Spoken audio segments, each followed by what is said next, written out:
Welcome!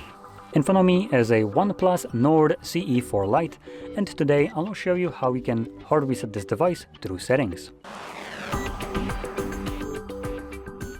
So to get started, you'll want to open up your settings application, and in here scroll all the way down to additional settings, and then again scroll down, and at the bottom you'll find backup and reset. Next, select reset phone and erase all data.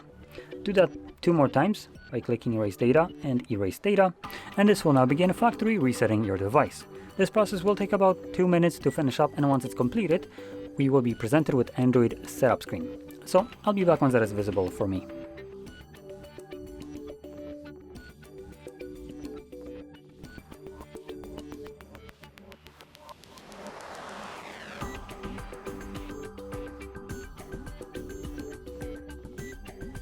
And as you can see, the process is now finished, and you can set up your device however you like.